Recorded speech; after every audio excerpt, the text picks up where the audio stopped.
Pessoal, sejam muito bem-vindos à nossa explicação de hoje. A gente vai mergulhar nos materiais de pesquisa sobre um tema que é, olha, fascinante, mas também uma verdadeira armadilha. Sabe aquele mito super comum de que é só pegar um avião, mudar de país, começar uma vida nova e num passe de mágica todas as obrigações fiscais no Brasil simplesmente somem? Pois é.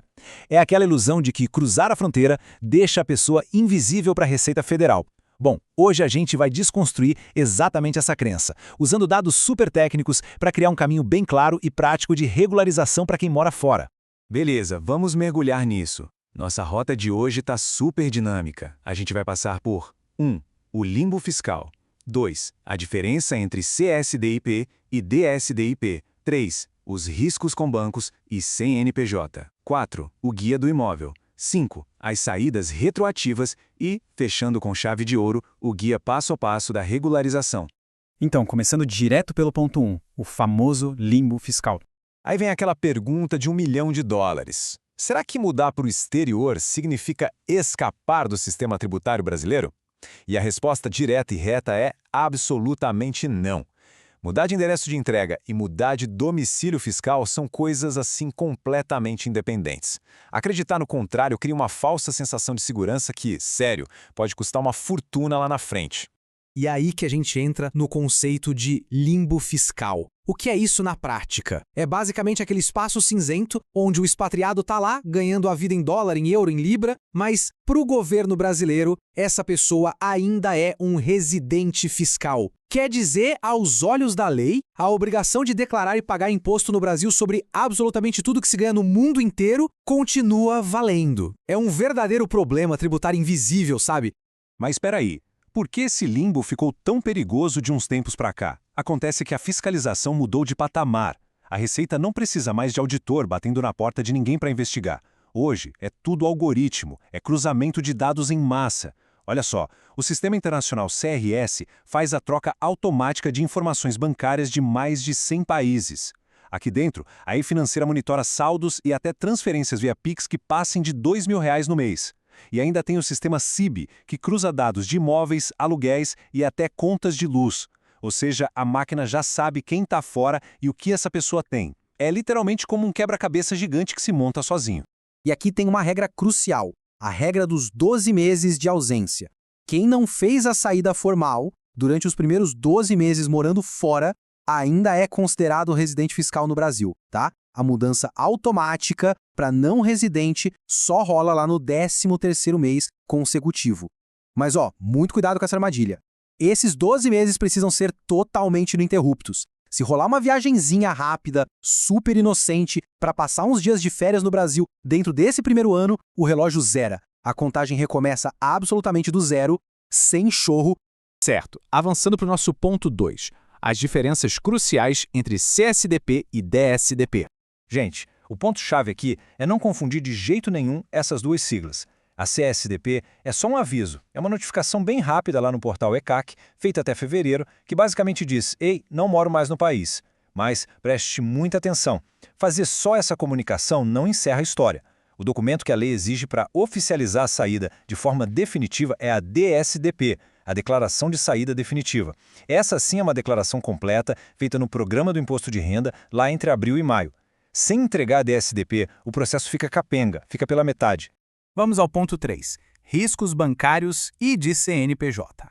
Um erro que a gente vê o tempo todo é o pessoal manter aquela conta corrente comum num banco brasileiro.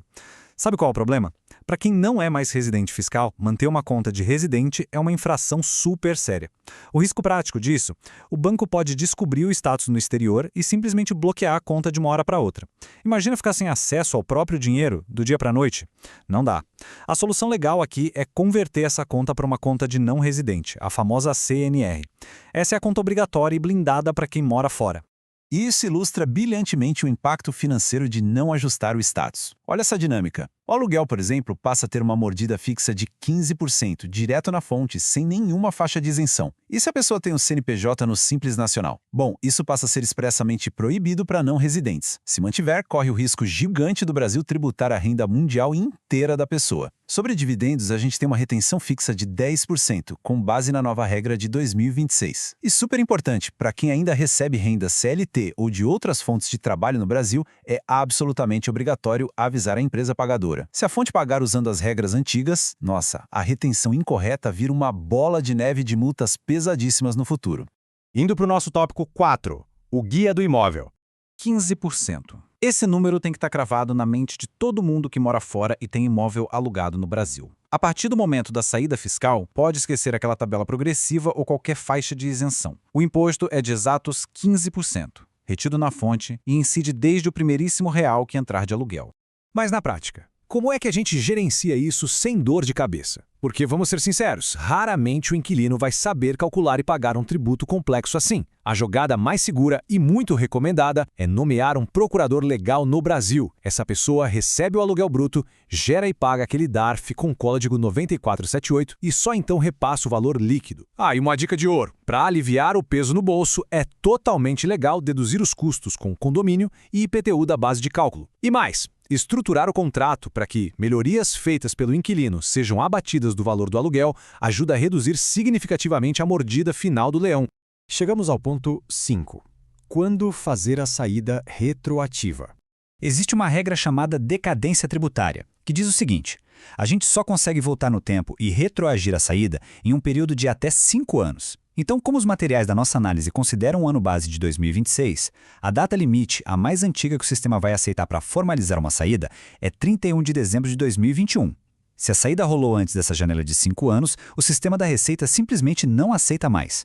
Entender o perfil de quem está fazendo isso é super importante. Essa estratégia retroativa é uma maravilha, muito simples para quem saiu do país e não deixou bens, nem empresas, nem imóveis no Brasil. Agora, para quem continuou com o CNPJ ativo, negócios rodando ou recebendo aluguel durante todo esse tempo fora, aí o buraco é mais embaixo. Fazer a saída retroativa nesses casos exige retificar todas as declarações passadas. É um verdadeiro efeito dominó que deixa tudo bem complexo e com certeza vai exigir a mão de um especialista contábil. Vamos para a nossa parte final. Tópico 6. O guia passo a passo de regularização. Para a galera das saídas recentes, ou seja, quem mudou nos últimos 12 meses, zero estresse. Esse é o melhor cenário possível, totalmente sem multas. O passo 1 é só cumprir a etapa do aviso, enviar a CSDP até o último dia útil de fevereiro. E o passo 2 vem logo em seguida, que é entregar a DSDP, a declaração completa, lá nos meses de abril ou maio. Pronto, isso encerra o vínculo oficialmente de um jeito super tranquilo e pontual. Agora, e para quem está naquele prazo médio? Saiu do Brasil faz entre 1 e 5 anos, mas não tem bens no país. O caminho também é super direto.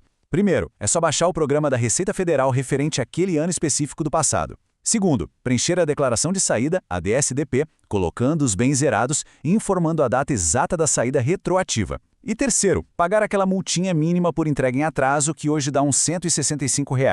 É uma solução papum para encerrar esse limbo fiscal com segurança. Certo, mas e se a saída aconteceu há mais de 6 anos? O prazo já caducou e a pessoa não tem bens no Brasil. Nesse caso, entra um processo administrativo por e-mail para atualizar o cadastro e evitar o pesadelo de ter o CPF cancelado. A lista de documentos é bem específica. Anotem aí.